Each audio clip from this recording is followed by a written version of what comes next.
Good morning everyone, welcome back to my channel. কেমন আছো তোমরা সবাই? তো সকাল সকাল চলে এসেছি আরেকটা নতুন ভিডিওর সাথে। তো চলো ভিডিওটা শুরু করা যাক। তো দেখো সকাল সকাল রেডি করে দিয়েছি সোনুর সমস্ত ড্রেস। এখন স্কুল যাবে বলে ওয়াশরুমে গেছে, স্নান করে আসুক, তারপরে ওকে রেডি করিয়ে দেবো। তো দেখো সোনুকে রেডি করে দিয়েছি, স্কুলের জন্য এখন রেডি হয়ে বেরিয়ে গেল। তো দেখলে সেলাই স্কুলে চলে গেছে। এবার আমি একটুখানি ভাবছি রেস্ট নিয়ে নেব। বাইরে যাওয়ার একবার রোদ উঠছে, একবার বৃষ্টি আসছে, কি অবস্থা, মানে ওয়েদারের অবস্থা। কিন্তু গরম কমছে না, একদম গরম কমছে না। তো চলো দেখতে থাকো। তো এখানে রান্নাবান্না শুরু হয়ে গেছে। আজকে হচ্ছে খারপুর পাতা বাটা, পমফ্রেট মাছের ঝাল। তো দিদি এখানে রান্না শুরু করে দিয়েছে, রান্না সব জোগাড় করে নিয়েছে, রান্না করছে। চলো তো দিদি রান্না করুক, আমি একটুখানি বাইরে গিয়ে এবার একটু বসি। তো দেখো বন্ধুরা, ঘরে চলে এসেছি। এবার ঘরের কাজগুলো একটুখানি কমপ্লিট করে নিই, তারপর আবার তোমাদের সঙ্গে কথা বলছি।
তো আজকের মেনুটা দেখে নাও। পমফ্রেট মাছের ঝাল, ডাল, ডিম ভাজা, একটা ভেজ দিয়ে আলু দিয়ে একটু তরকারি করেছে সবজি দিয়ে।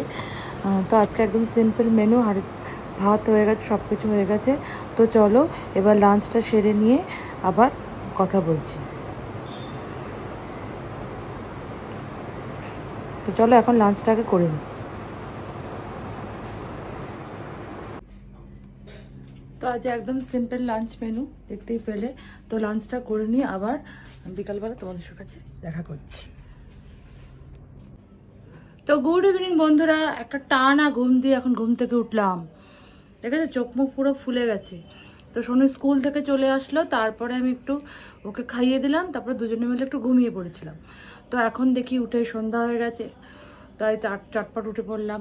বুঝতে পারতাম না, সোনু ম্যাম এলো, ম্যাম এসে ঠকঠক করলো, তারপরে বুঝতে পারলাম।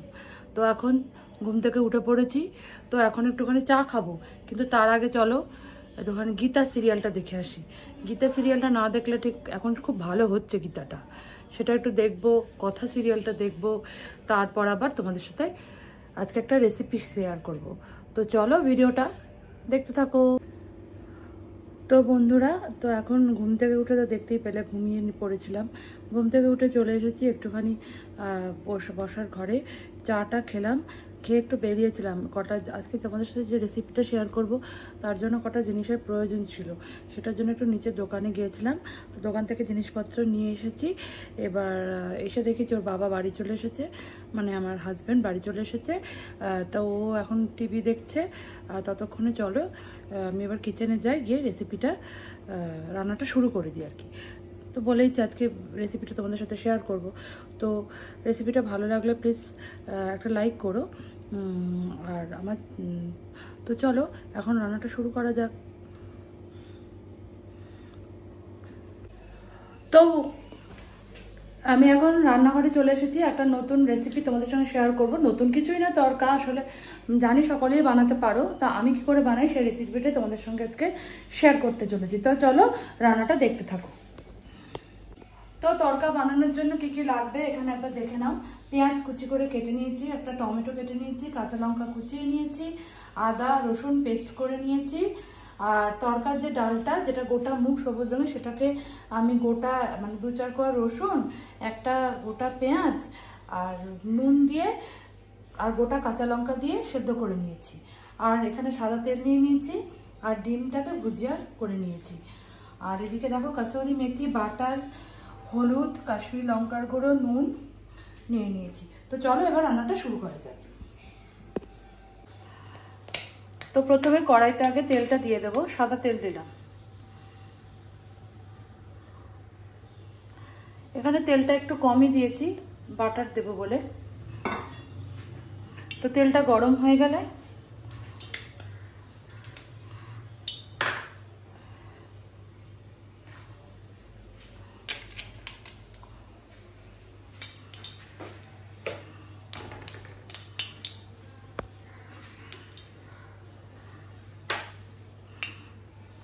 তেলটা সামান্য গরম হয়ে গেছে।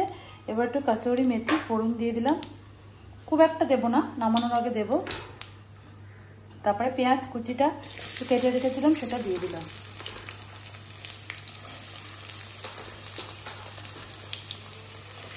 একটু পেঁয়াজের পরিমাণটা বেশি দিতে হবে, নাহলে টেস্ট হবে না।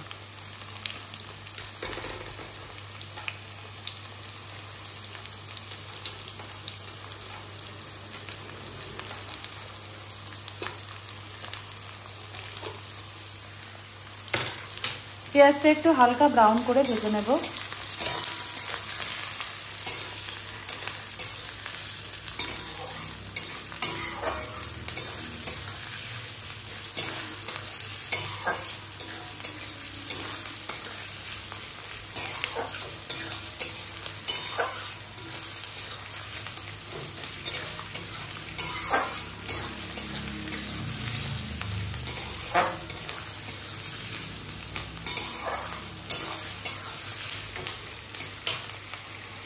তো দেখো পেঁয়াজটা হালকা ব্রাউন হয়ে গেছে। এবার এর মধ্যে আগে থেকে পেস্ট করে রাখা আদা রসুনটা দিয়ে দিতে হবে, রসুন বাটা আর আদা বাটা দিয়ে এবার ভালো করে একটু নাড়াচাড়া করে নেব যাতে মশলাগুলো একটু ভাজা ভাজা হয়ে যায়।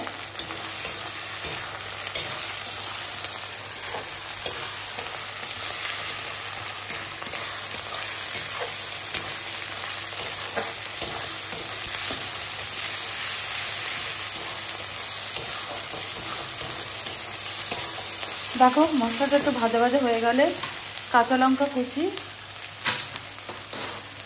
এখানে টমেটোর যে কাঁচা লঙ্কা কুচি আছে সেটা পুরোটা দিয়ে দিলাম।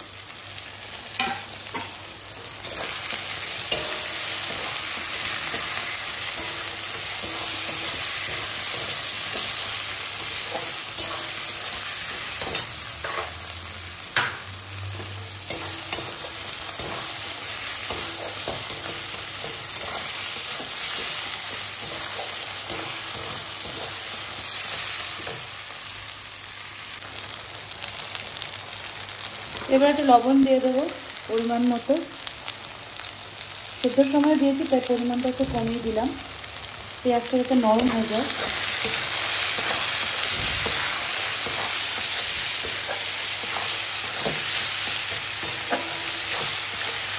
এবার ড্রাই স্পাইসেসগুলো অ্যাড করে দেবো। ড্রাই স্পাইসেসের মধ্যে এখানে আমি নিয়ে নিয়েছি হলুদ গুঁড়ো আর কাশ্মীরি লঙ্কার গুঁড়ো।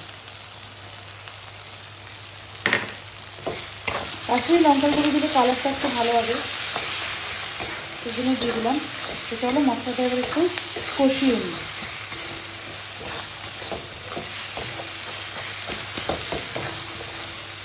ভালো করে এবার একটু মশলাটা কষিয়ে নিই। তো মশলাটা যাতে পুড়ে না যায় তার জন্য একটু সামান্য জল দিয়ে মশলাটা কষিয়ে নিতে হবে। যখন মশলাটা একদম কষে যাবে এর থেকে তেল ছাড়বে, যতক্ষণ না তেল ছাড়ে ওই পর্যন্ত মশলাটাকে একটু কষাতে হবে। তো টেস্টের জন্য আমি একটু চিনি অ্যাড করে দিলাম, তো কালারটাও ভালো হয় আর টেস্টটাও ব্যালেন্স হয়ে যায়। তো দেখে নাও মশলা দিয়ে তেল ছেড়ে এসছে, তার মানে ভালো করে এটা কষানো হয়ে গেছে। এবার আমি আগে থেকে সেদ্ধ করে রাখা তরকার ডালটা এর মধ্যে দিয়ে দেবো।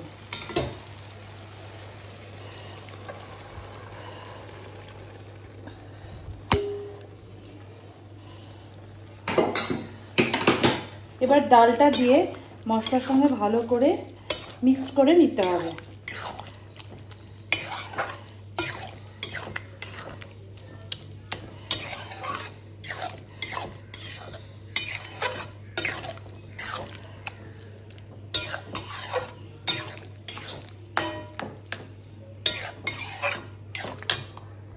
তো সামান্য একটু জল দিয়ে দিয়েছিলাম, তো ফুটে উঠেছে। তারপরে দেখো ডিম যেগুলো করে রেখেছিলাম সেগুলো দিয়ে দিয়েছি। তো তড়কা আমার রেডি হয়ে গেছে। এবার জাস্ট নামানোর আগে বাটার আর কাসুরি মেথিটা ছড়িয়ে দেবো।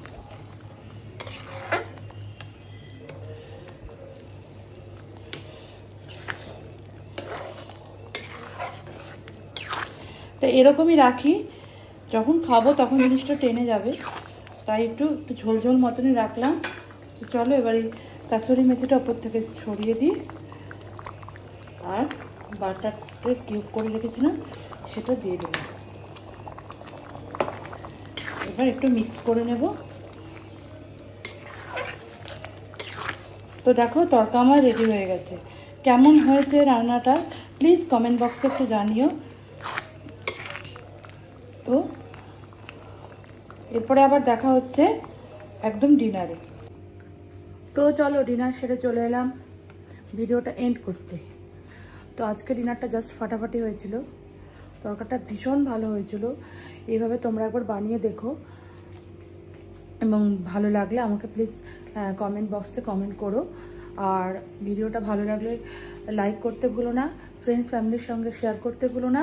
তো আজকের মতো দিনটা এখানেই শেষ করি। এটা একটা সারাদিনেরই ভিডিও ছিল। তো চলো আজকের ভিডিওটা ভালো লাগলে একটা লাইক দিয়ে দিও, শেয়ার করে দিও এবং সাবস্ক্রাইব করে দিও আমার চ্যানেলটাকে। তো আজকের মতো ভিডিওটা এই পর্যন্ত থাক, দেখা হচ্ছে এর পরের ভিডিওতে। ততক্ষণের জন্য টাটা, গুড নাইট।